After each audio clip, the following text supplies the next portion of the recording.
ഇന്നത്തെ നമ്മുടെ വർക്ക് നമ്മുടെ കോന്നിയിലാണ്.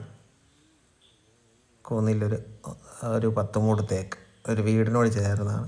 അപ്പോൾ വീട്ടുകാരെ കൊണ്ട് തടിയെടുത്തവർ ആൾക്കാർ നമ്മളെ കൊണ്ട് കാണിച്ചിട്ട് പറഞ്ഞ് ഇതാണ് മുറിക്കേണ്ടത്, ഇടയെല്ലാം മുറിക്കണം. മുറിച്ച് ആ വീടേലോ ഇതിനോട് ചേർന്നൊരു മതിലുണ്ട്, അപ്പുറത്തൊരു വസ്തു, അതിനകത്തോട്ടോ ഒരു സാധനത്തിനും നാശം ഉണ്ടാകാൻ പറ്റത്തില്ല. സമയമെടുത്താലും കുഴപ്പമില്ല, പതുക്കെ മുറിച്ചാൽ മതിയെന്ന് പറഞ്ഞു. നമ്മളതനുസരിച്ച് ഇടമുറി വെക്കണമെന്ന് വിചാരിച്ചായിരുന്നു. പിന്നെ ആലോചിച്ച് ഇങ്ങനെ തൂക്കി ഇറക്കാമെന്നുണ്ട്. പിന്നെ നമ്മളൊന്നും ആലോചിച്ചില്ല, അപ്പുറത്തും ഇപ്പുറത്തും കയറിട്ട് ഒരു സൈഡിൽ വിഷ്ണുവിനെ നിർത്തി നമ്മൾ ഈ 7 മൂട് മരവും നമ്മളവിടെ അടിപൊളിയായിട്ട് തൂക്കി ഇറക്കി വെച്ച്. കണ്ടില്ലേ നിരന്ന് നിൽക്കുന്നുണ്ടോ?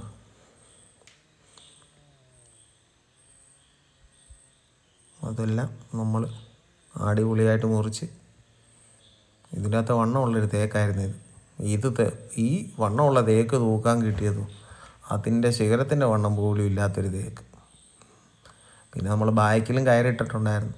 ആ കയറയിലും എല്ലാത്തേലും കൂടി ഇട്ട് വിഷ്ണു ഓടി ഓട്ടം. അപ്പോൾ ആ കയറിട്ട് ഉണ്ടോ, അതിൻ്റെ ആ ചുവട്ടിലെ വേടിൻ്റെ വണ്ണം പോലും ഇല്ല മറ്റേ തേക്ക്. എന്തോ ഭാഗ്യം, ആരാണ്ടമ്മച്ചിയുടെ ഭാഗ്യം കൊണ്ട് അതേ തന്നെ നിന്ന് നമ്മളതെല്ലാം ഇറക്കി വെച്ച്. പിന്നെ ഇതെല്ലാം മുറിച്ച് കഴിഞ്ഞിട്ടായിരുന്നു ഒരു തേക്ക് നിന്നത്. ഇതൊന്നുമല്ല അത് ഇനിയും കയറി കമ്പറക്കി മുറിക്കണം.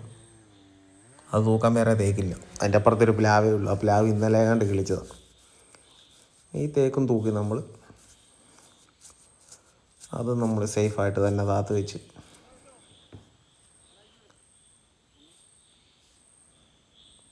അതിൻ്റെ ഒരു ഉപകാരം പറ്റിയിരുന്നത്, ഈ വീട്ടുകാർ മരം വീടിൻ്റെ മുകളിലോട്ട് നിന്നുകൊണ്ട് ഇതിൻ്റെ ശിഖരങ്ങളെല്ലാം ഇറക്കി മുറിച്ച് തീർത്തേക്കൊണ്ട്. അതുകൊണ്ട് ഞങ്ങൾക്ക് വലിയ പണിയില്ലായിരുന്നു. വലിയ പണിയൊന്നുമല്ല, നല്ല പണിയില്ലായിരുന്നു. ഈ സാധനങ്ങൾ ഇങ്ങനെ നിന്നത് മാത്രം ശ്രദ്ധിച്ച് ഒന്ന് നമുക്ക് താഴെ ഇറക്കിയാൽ മതിയായിരുന്നു. ഈ തേക്കൂടെ തൂക്കണം. മറ്റേ തേക്ക് വന്ന് ചൂട്ടിലായിരിക്കുന്നു. അപ്പം ഇനി ആശാരി വന്ന അളവ് വെച്ചാലേ നമുക്കത് മുറിച്ച് മാറാനും പറ്റത്തുള്ളൂ. അതിൻ്റെ ഇടയ്ക്ക് വയറും കൊളുത്തി പിടിക്കുക, കാലിൻ്റെ മസിലും കൂടെ രണ്ടും കൂടെ കയറി ഒരുമിച്ച് പണി തന്നു. അങ്ങനെ അടുത്ത തേക്കും നമ്മളതേ തൂക്കി എടുത്തിട്ടുണ്ട്. കണ്ടോ, ഈ തേക്കും തൂക്കി കഴിഞ്ഞിട്ടുള്ള തേക്കായിരുന്നു പണി. കണ്ടോ, അത് തൂക്കി നിർത്തിയേക്കുന്ന ഈ തേക്ക് ചില്ലറ ഹൈറ്റൊന്നുമില്ല. നമ്മൾ ഇങ്ങേറ്റത്ത് ബാക്കിയുള്ള തേക്കുകൾ നിന്നുകൊണ്ട് ആ തേക്ക് അത്ര ശ്രദ്ധിച്ചില്ല.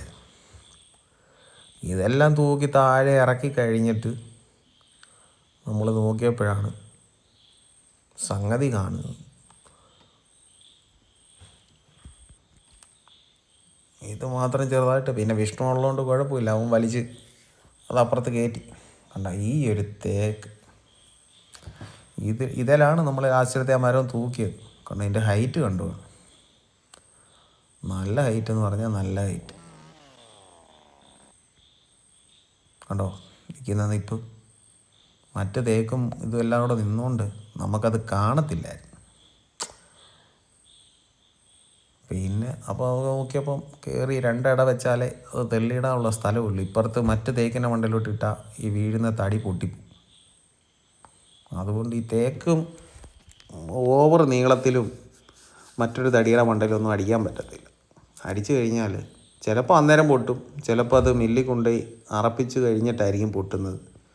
ചില തടികളൊക്കെ ചിലർക്കൊക്കെ അതറിയാം, ചിലർ അതൊന്നും ശ്രദ്ധിക്കത്തൊന്നുമില്ല. വിൽക്കാനില്ല എന്ന് വിചാരിച്ചിട്ട് അങ്ങനെയൊക്കെ വെട്ടിയിടും. പക്ഷേ നമ്മളത് അത്യാവശ്യം പണി കിട്ടിയിട്ടുള്ളവരും പണി അറിയാവുന്നവരും അങ്ങനെ ചെയ്യത്തില്ല. നമുക്കത് വെട്ടിയിടാനുള്ള ഗ്യാപ്പ് കണ്ടോ, ആ വീട് കണ്ടു. വീടിൻ്റെ ഇറമ്പിലാണ് ഈ മരങ്ങളെല്ലാം നിന്നത്. കണ്ടോ, നമുക്ക് വെട്ടിയിടാൻ ആ ലെഫ്റ്റ് സൈഡിലോട്ടൊരു ചെറിയൊരു ഗ്യാപ്പുണ്ട്, അവിടോട്ടേ മുറിച്ചിടാൻ പറ്റത്തുള്ളൂ. കണ്ടോ, അതിൻ്റെ ആ വീടിൻ്റെ താഴെ കൂടെ ഒഴുകുന്നതാണ് അച്ചൻകൊലാറ്. വീട്ടിലൊരു അമ്മച്ചി മാത്രമേ ഉള്ളൂ. കണ്ടോ, അതാണ് അച്ചൻകൊലാറ്. അപ്പോൾ ഇത് ഫുള്ള് കോതി മേളിൽ ചെന്ന് കയറ് കെട്ടി, കണ്ടോ എന്തോ ഹൈറ്റാന്ന് കണ്ടോ. അവിടെ നിന്ന് ഞാൻ വീഡിയോ എടുക്കുന്നത് താഴെ നിന്ന തേങ്ങ ഉണ്ണി വീഡിയോ എടുത്തതാണ്. അങ്ങനെ നമ്മൾ ഫസ്റ്റ് അതിൻ്റെ ഇട വെക്കുകയാണ്. കണ്ടോ എന്തോ ഹൈറ്റിൽ നിന്നാണ് വരുന്നത്. ചെറുതായിട്ടൊന്ന് ആടിയതേ ഉള്ളൂ, വലിയ ആട്ടമൊന്നും ഇല്ലായിരുന്നു. തായ്തടിയൻ്റെ ചെറുതായിട്ട് കിടന്ന് നാടി. ഇനി നമുക്ക് ഒരു ഇടമുറിയും കൂടെ വെച്ചാലേ അത് തെള്ളിയിടാൻ പറ്റത്തുള്ളൂ. അതിന് കയറൊക്കെ കെട്ടി താഴോട്ട് വന്ന് നമ്മുടെ എക്സ്ട്രാ പവർ വെച്ചിട്ട് നമ്മുടെ ഇരിക്കുന്ന വാള് പല ആളുകളും ചോദിച്ചായിരുന്നു ഏതാ എത്ര രൂപയാണ്. നമ്മുടെ ആ ചെറുത് ശകരം ഇറക്കാൻ ഉപയോഗിക്കുന്നത് എക്സ്ട്രാ പവറിൻ്റെ തന്നെ ചെറിയ വാളാണ്. അതിന് അന്ന് ഞാൻ എടുത്തപ്പോൾ 6 ചില്ലറ ആയതുകൊണ്ട് ഇപ്പോൾ അതങ്ങ് 8 രൂപ എങ്ങാണ്ട് വിലയായെന്ന് തോന്നുന്നു. 8 രൂപ 8000 രൂപ എക്സ്ട്രാ പവർ ആയിരുന്നു. 2 വാളുണ്ട് എൻ്റെ കയ്യിൽ. എക്സ്ട്രാ പവറിൻ്റെ അതിന് ചെറിയ 2 എണ്ണം ഉണ്ട്. അങ്ങനെ നമ്മൾ രണ്ടാമത്തെ തേക്കിൻ്റെ ഇട ഒടിച്ച് എന്നിട്ട് അങ്ങനെ കമ്പറക്കോ ഇടയെല്ലാം പണി കഴിഞ്ഞു. അപ്പുറത്ത് വേറെ 3-4 തേക്കുണ്ടായിരുന്നു. അതെല്ലാം മുറിച്ചിട്ടാണ് നമ്മൾ ഇപ്പുറത്തോട്ട് വന്നത്. നമ്മൾ കയറി ഇട വെച്ചതിൻ്റെ തേക്ക് ഒരു 7 അടി, അതിന് മറ്റ് തേക്ക് അതിൻ്റെ ചൂട്ടി കിടക്കുമായിരുന്നു. അപ്പോൾ അതുകൊണ്ട് നമുക്കതൊരു 7 അടിക്ക് മുറിച്ചാലേ പറ്റത്തുള്ളൂ. പിന്നെ ഈ മഞ്ഞ വാള് എക്സ്ട്രാ പവർ തന്നെയാണ്. അതും വാള് ചില ആളുകൾ ചൈന വാളില്ലയോ അങ്ങനെ ഇല്ല ഇങ്ങനെ ഇല്ല എന്ന് പറഞ്ഞ് കുറ്റം പറയുന്നത്. അതിൻ്റെ അകത്ത് ഒരു കുറ്റവും പറയില്ല, അത് ഉപയോഗിച്ചവർക്കറിയാം. പിന്നെ വലിയ കമ്പനി വാളിനോടൊന്നും കടപിടിച്ചിരിക്കത്തില്ല. പക്ഷേ ചൈനയിൽ അത്യാവശ്യം കൊള്ളാവുന്നൊരു സാധനമാണ്.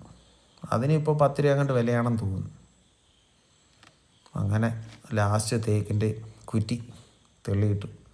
അപ്പോഴത്തേക്ക് നമ്മുടെ ആശാരിയും നമ്മുടെ തടി മുതലാളിയും ഒക്കെ വന്നിട്ടുണ്ട്. അവരളവ് വെച്ച്. അപ്പോൾ നമ്മളത് മൊത്തം പീസാക്കണം. അങ്ങനെ നമ്മൾ ഈ സൈറ്റും അടിപൊളിയായിട്ട് മുറിച്ച് തീർത്തു. കണ്ടോ കിടക്കുന്ന കിടപ്പ് കണ്ടോ. കണ്ടാൽ പറയൂ നല്ല പണിക്ക് നിന്ന മരമാണ്.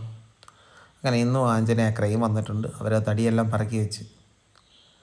നമ്മളിന്ന് ഫുൾ ലോഡിന് നിന്നില്ല, നമുക്ക് വേറെ ചില പരിപാടി ഉണ്ടായിരുന്നു. അതുകൊണ്ട് നമ്മളിങ്ങി പോന്നു. അവരാ തടിയെല്ലാം പറക്കി വെച്ച്. അങ്ങനെ നമ്മുടെ തടി കൊണ്ടുപോകാനുള്ള ലോറി വന്നിട്ടുണ്ട്. ഇന്നും തീർത്ത ലോറിയാണ്. മധുവണ്ണാണ് ഡ്രൈവർ.